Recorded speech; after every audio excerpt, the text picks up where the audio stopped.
श्री राम जय जय राम। श्री राम जय जय राम। जब चक्रवर्ती सम्राट ने अपने प्राणेश्वरी कैकेयी से यह कहा कि उठो 16 श्रृंगार करो, क्यों धूल धूसरित हो रानी, और जो मांगो हंस कर मांगो, तुम्हें जो मांगना है प्रसन्न होकर के मांगो। तब कैकेयी ने आभूषण पहने, सुंदर परिधान पहना और चक्रवर्ती सम्राट से कहा, महाराज लो प्राणपति प्राणनाथ, वह थाती आज मांगती हूँ। मेरे पास आपके 2 वरदान धरोहर है। आपने कहा था मांग लेना, मुझे आवश्यकता नहीं थी। आज उन्हीं 2 वरदानों की मुझे आवश्यकता है, वही 2 वरदान मुझे दीजिए। चक्रवर्ती सम्राट ने कहा, मांगो प्रिय। लो प्राणपति प्राणनाथ, वह थाती आज मांगती हूँ। कौशल्यानंदन के बदले निज सुत भरत को राज मांगती हूँ। कौशल्या पुत्र श्री राम का राज्य तिलक न हो, मेरे पुत्र भरत का राज्य तिलक होना चाहिए।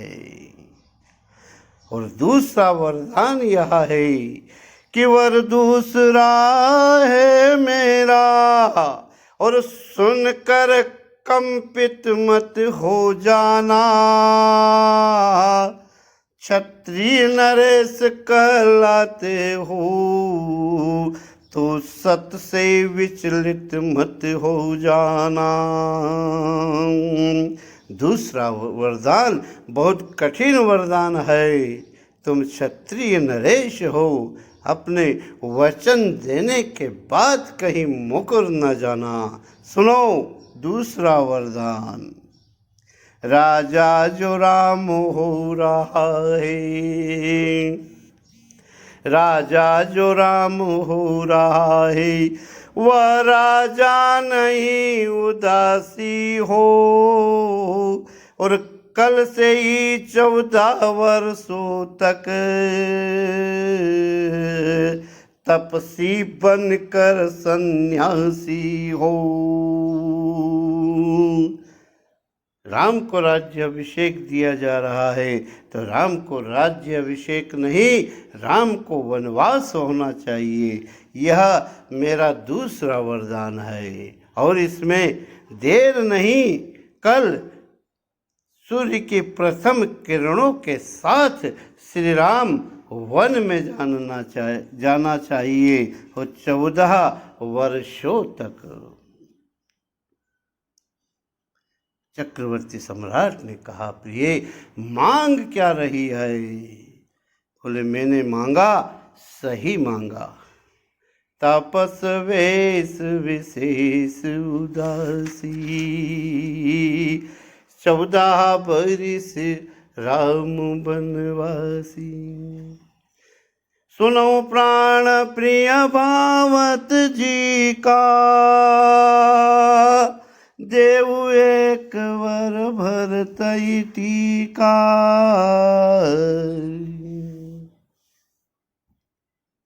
प्राण प्रिय, एक वरदान भरत को राज्य दिया जाए, और मांगऊ दूसर वर कर जोरी, पूर्वऊ नाथ मनोरथ मोरी। दूसरा वर भी मैं हाथ जोड़ करके मांगती हूँ, आप मेरा मनोरथ पूरा कीजिए, मेरी इच्छा पूर्ण कीजिए। और दूसरा वरदान यह है कि तापस वेश विशेष उदासी, 14 बरिस राम वनवासी। तपस्वी के वेश में विशेष उदासी भाव से राम 14 वर्षों तक वन में निवास करे। यह मेरा दूसरा वरदान है। हे प्राण प्यारे, पहला वर भरत का राज्य तिलक हो। दूसरा वरदान हाथ जोड़कर मांगती हूँ, मेरा मनोरथ पूर्ण करे। तपस्वी के वेश में विशेष उदासीन नियम से रहने वाले 14 वर्षों तक राम वन में निवास करे। वर मांगते हुए भी कैकेयी चक्रवर्ती सम्राट से कपट पूर्ण व्यवहार कर रही है। सुनाऊं प्राण प्रिय भगवत जी का कहने का अर्थ कैकेयी का यह है, यह वरदान मुझे आपके प्राणों से भी अधिक प्रिय है। महाराज, जो सामग्री राम तिलक के लिए जुटाई गई है उससे ही भरत को शीघ्र बुलाकर राज तिलक किया जाए। यह मेरा मनोरथ है, यह मेरा वरदान है। अन्य सामग्री नहीं जुटाना है। और राम अभिषेक मुहूर्त में ही राम वनवास का मुहूर्त रहेगा। मांगऊं दूसर भर कर जोरी। कैकेयी जानती है राम वनवास कठिन वर है। इसकी विषमता के निवारण के लिए हाथ जोड़कर चक्रवर्ती सम्राट से मांग रही है। पहले वरदान भरत को राज तिलक में हाथ नहीं जोड़े, क्योंकि पहले वरदान में धन की हानि थी, लेकिन दूसरे वरदान में तन की हानि है। देवासुर संग्राम हुआ। उस देवासुर संग्राम में इंद्र ने सहायता के लिए चक्रवर्ती सम्राट को बुलाया। चक्रवर्ती सम्राट इंद्र की सहायतार्थ संबरासुर नामक राक्षस से युद्ध करने के लिए स्वर्ग लोक जाते हैं। उस समय उनके साथ छत्राणी कैकेयी भी साथ जाती है। युद्ध प्रारंभ हुआ। रणांगन के मैदान में चक्रवर्ती सम्राट मूर्छित हो गए। लड़ते लड़ते मूर्छित हो गए। इनका सारथी भी समाप्त हो गया। उस समय वीर छत्राणी कैकेयी ने अपने दोनों हाथों से चक्रवर्ती सम्राट को उठा करके अपनी गोद में रखा और दांत के द्वारा रथ की बागडोर संभालकर मूर्छित चक्रवर्ती सम्राट को रणांगन के मैदान से बाहर लाई, उपचार किया और कुछ समय बाद चक्रवर्ती ने फिर युद्ध किया और इंद्र को विजय श्री दिलाई। आज वही कैकेयी दशरथ जी महाराज से कहती है, महाराज ये वही हाथ है जिन्होंने आपकी प्राणों की रक्षा की है। रणांगन के मैदान से मूर्छित अवस्था में बाहर लाई है। तब आपने 2 वरदान देने के लिए कहा था। मैं उन्हीं हाथ को जोड़ करके आपसे वरदान मांग रही हूँ। मांगऊं दूसर भर कर जोरी।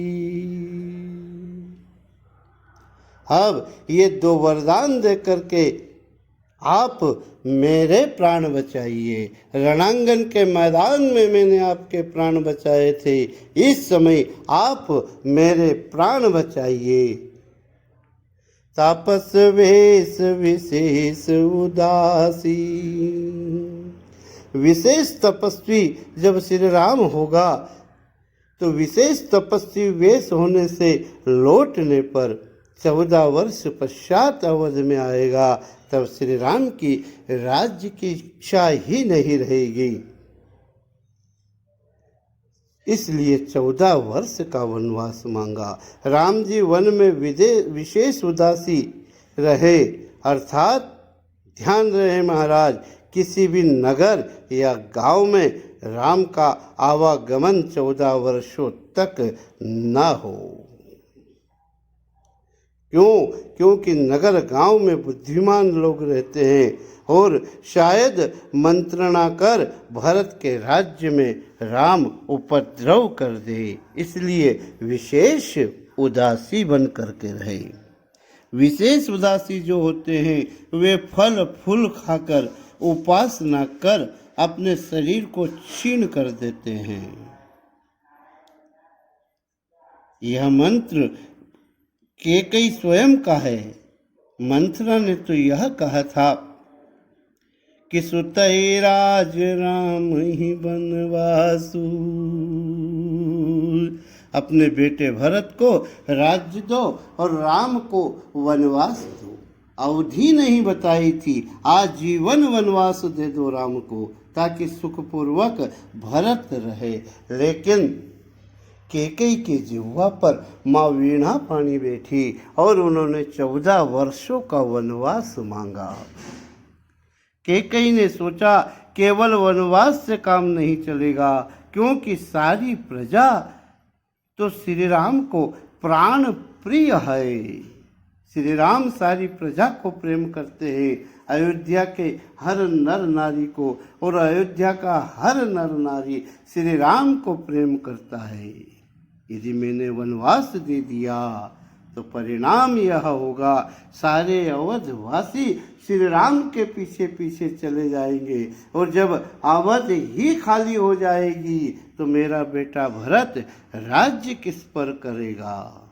सारे अवधवासी यही कहेंगे, अवध तहाँ जहाँ राम निवासु, ताहि दिवस जहाँ भानु प्रकाशु। इसलिए अयोध्या के नागरिक भी अयोध्या में रहना आवश्यक है। महाराज, श्री राम 14 वर्षों तक केवल बलकल वसन कौपिन कमंडल से ही प्रयोजन रखे, कोई विशेष सामान भी पास में न रखे। उदासी महात्मा होते हैं, वह वन में कुटी बनाकर रहते हैं, तपस्या करते हैं, लेकिन सामान भी, आवश्यक सामान भी अपने पास रखते हैं, और उनका आवागमन नगर और ग्राम में भी होता है। आवश्यकता की पूर्ति करने के लिए वह गृहस्थ से भी संपर्क करते हैं, गांव वन में जाते, नगर में जाते हैं। राम ऐसा न करें, विशेष उदासी बन करके रहें। वशिष्ठ दुर्वासा जी उदासीन तपस्वी हैं, परंतु ये नगर में भी जाते हैं, शिष्य भी बनाते हैं, अन्य ऋषियों के आश्रम में भी जाते हैं, प्रयोजन के लिए सामान भी पास में रखते हैं। इनके जैसे भी श्री राम न रहें, किसी भी नगर में न जाए, विशेष उदासी बन करके रहें। नगर में राम जाएगा, मेल जोल बढ़ाएगा, राजनीति सीखकर भरत को खतरा हो सकता है। 14 वर्ष पश्चात राम की स्वयं ही राज्य करने की इच्छा नहीं रहेगी। क्यों? और यदि रहेगी तो भी प्रजा पर भरत का नियंत्रण हो जाएगा। 14 ही वर्षाणि रामे प्रवाजिते वनम। वाल्मीकि ऋषि कहते हैं 14 वर्ष तक राम वन में रहेगा। तो प्रजा भावगति स्नेहा स्थिता पुत्रो भविष्यति। 14 वर्ष में तो भरत का सारी अयोध्या के नागरिक पर आधिपत्य हो जाएगा। 14 वर्ष बाद यदि राम अवध में आया तो भी वह राज्य ग्रहण नहीं करेगा। 14 वर्ष का वनवास ही मांगा। क्यों? राज तिलक की तैयारी 14 दिन से हो रही है और कौशल्या ने राजा दशरथ को ऐसा सिखाया कि मुझे इसकी सूचना ही नहीं मिली। मुझे इसकी सूचना मंत्रा दासी के द्वारा मिली। पयों पाक दिन सजत समाजू, तुम सार पाई सुधि मुहि सन्याजू। मंत्रा ने कहा, महारानी जी 15 दिन हो चुके हैं राज तिलक की तैयारी होते होते ही, और मैं ही आपकी हितैषी हूँ। राजा दशरथ ने, कौशल्या ने, श्री राम ने या अयोध्या के किसी नागरिक ने आपको सूचना दी? नहीं दी। इसलिए कैकेयी के मन में विचार आया, कौशल्या ने भी मेरे से भेदभाव किया। एक एक दिन के बदले एक एक वर्ष तक कौशल्या दुख उठाए, आह भरे। इसलिए 14 बरस राम बनवासी। अथवा तो विद्या देवी सरस्वती जी ही रानी की जिह्वा से यह वचन कहलवा रही है। कारण यह भी है कि 14 वर्ष ही रावण की मृत्यु में शेष है। रावण की मृत्यु 14 वर्ष ही बची है। कम मांगती तो रावण कैसे मरता, और अधिक मांगने का कोई प्रयोजन ही नहीं है। मंत्रा के अनुसार जीवन भर वनवास में रहने का कोई प्रयोजन नहीं है। सरस्वती जी तो 14 वर्ष में ही पछता रही है। प्रजा के दुख को देख नहीं सकी। भय सरोज विपिन हिम राती। अथवा तो चक्रवर्ती सम्राट कैकेयी के पास जब महलों में गए, उस समय श्री राम राज्य अभिषेक में 14 घड़ी ही शेष थी। इसलिए कैकेयी ने वरदान मांगा, 14 बरस राम बनवासी।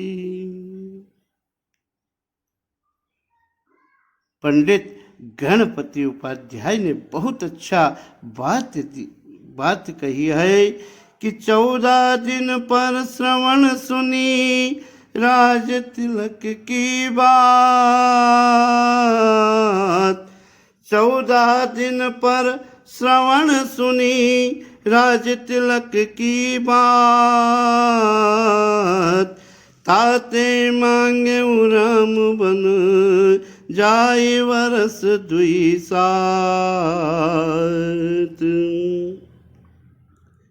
कैकेयी ने मन में विचार किया, 14 वर्षों में 14 राजनीति में व विद्याओं में भरत निपुण हो जाएगा। इसलिए महाराज तपस वेश विशेष उदासी, 14 बरस राम बनवासी।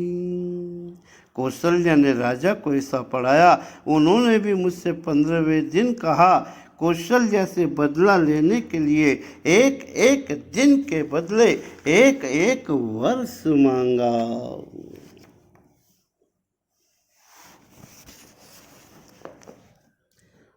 ये सुनते ही राजा दशरथ सोच करने लग गए, ये क्या हुआ। माथे आठ मूद दोई लोचन, तनु धरि सोच लाग जन सोचन। विचार करने लगे, हे कैकेयी, तूने मेरे मनोरथ के कल्प वृक्ष को जड़ से उखाड़ दिया। किस अवसर पर क्या हो गया। स्त्री का विश्वास करके मैं वैसे मारा गया जैसे योग की सिद्धि रूप फल मिलने के समय योगी को अविद्या नष्ट कर देती है। कैकेयी ने कहा, महाराज इतना सोच कर रहे हो। भरत की राउर पूतन हुई, आने मोर विसाही की मोही। मैं आपसे पूछना चाहती हूँ, क्या भरत आपका पुत्र नहीं है? क्या आप मुझे खरीद कर लाए हैं? जो मेरा वचन सुनते ही आपको बाण के समान लगा, तो आप सोच समझकर क्यों नहीं कहते? आपने ही वर देने की कहा था, अब भले ही ना दीजिए, सत्य को छोड़ दीजिए। आपके वंश में बड़े बड़े राजा हुए, शिवि दधीचि बलि जो कछु भाका, तनु धनु तजऊ बचन पन राखा। राजा शिवि जिन्होंने अपने वचन को रखने के लिए कबूतर को अपनी जंघा का मांस काट करके दे दिया। दधीचि जिन्होंने अपने शरीर का परित्याग कर दिया, जिनके हड्डियों के द्वारा अस्त्र शस्त्र धनुष बने थे। राजा बलि जिन्होंने एक बार देने के लिए कह दिया तो कह दिया, उसको करके दिखाया। आप उस वंश के हैं। लखीमयी पुकाराल कठोरा, सत्य की जीवन ले ही मोरा। राजा दशरथ ने देखा बड़ी भयानक और कठोर बन करके कैकेयी खड़ी है और ऐसा लगता है कि यह मेरा जीवन ही लेगी। कहा, रानी जरा विचार करो, तुम क्या मांग रहे हो। मोरे भरत नाम दुई आँखी, सत्य कहूँ करी शंकर साखी। मेरे तो भरत और राम दोनों आँखें हैं। आँख वालों के लिए दोनों ही आँख समान होती है। लक्ष्मण शत्रुघ्न मेरे पलक है प्राणेश्वरी। सूर्य की प्रथम किरणों के साथ में दूत को भेजूंगा। यह मुहूर्त नहीं तो दूसरा मुहूर्त निकाल कर सबके सामने डंके की चोट पर भरत का राज्याभिषेक करूंगा। राम से अधिक धूमधाम से भरत का राज्य तिलक करूंगा। लेकिन एक बात मुझे समझ में नहीं आती है कि भरत को राज्य तिलक देने में तुझे लाभ है, लेकिन राम को वनवास देने में क्या लाभ है। यह मैंने बड़ छोट विचार करके रघुवंश की मर्यादा के अनुसार मैंने राम को राज तिलक कर रहा था। कौशल्या ने कुछ नहीं कहा। अरे राम सपत सत कहूँ सुभाऊ, राम मातु कछु कहे न काहू।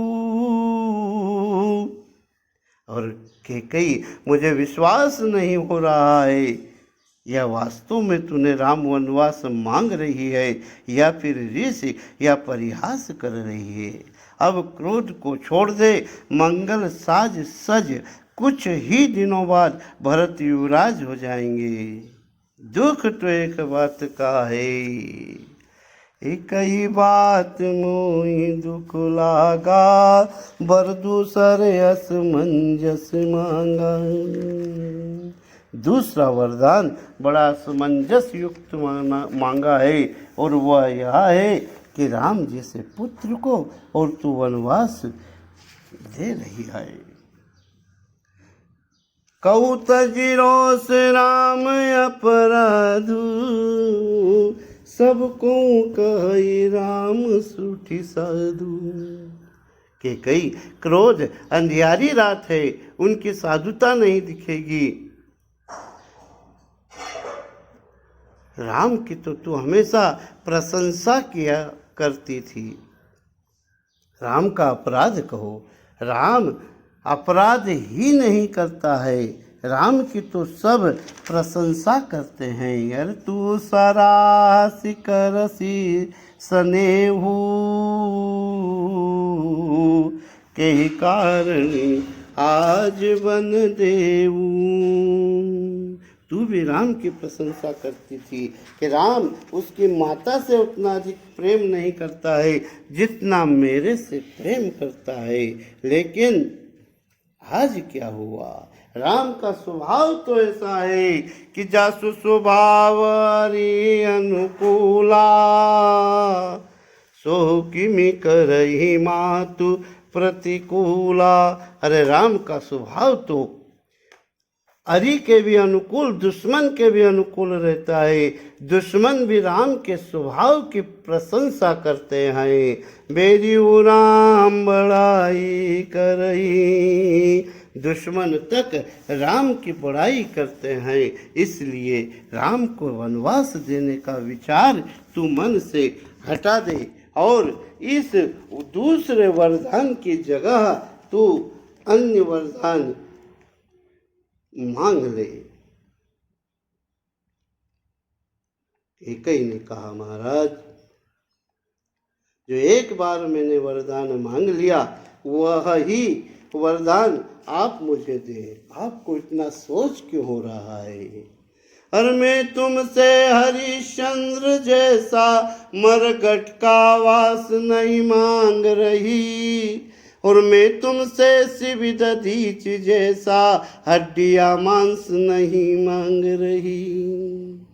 मैंने मांगा है केवल अपने वरदान मांगे हैं, अपनी धरोहर मांगी है, कोई आप एहसान नहीं कर रहे हैं। चक्रवर्ती सम्राट ने बहुत समझाया लेकिन कैकेयी अपनी जगह से हिली नहीं। चक्रवर्ती सम्राट की आंखों में आंसू आए और कहने लगे, पापिनी तू स्त्री के रूप में आज मेरी मृत्यु बोल रही है।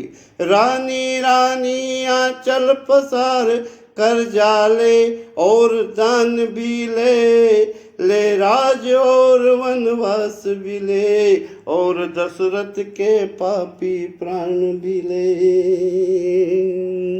इस प्रकार चक्रवर्ती सम्राट बहुत सोच कर रहे हैं, बहुत तरह से कैकेयी को समझा रहे हैं।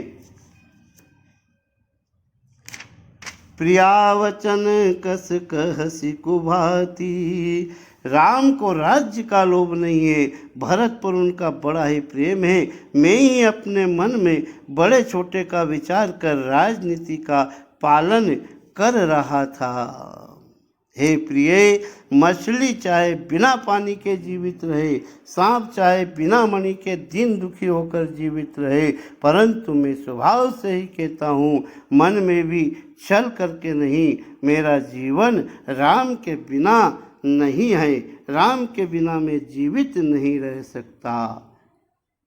कैकेयी ने कहा, महाराज राम यदि वन को जाएंगे तो आपकी मृत्यु होगी, और राम राज्याभिषेक तिलक के मुहूर्त में ही कल प्रातःकाल सूर्य की प्रथम किरणों के साथ यदि वन को नहीं गए, अवध में रहे, तो मेरी मृत्यु होगी। यह ध्यान पूर्वक सुन लीजिए। हो तो प्रात मुनिवेश धरी जो न राम बन जाय, मोर मरण राउर वजस नृप समझी मन माय। मन में निश्चय कर समझ लीजिए, मेरा मरण होगा और आपको अपयश होगा। अपयश पूर्वक जीने की अपेक्षा मरना श्रेष्ठ है, इसलिए होगा वही जो कैकेयी ने कहा है। भरत राजा बनेगा और राम 14 वर्ष के लिए विशेष उदासी होकर के वन में वास करेगा। जय सिया राम, जय जय सिया राम, जय जय सिया राम।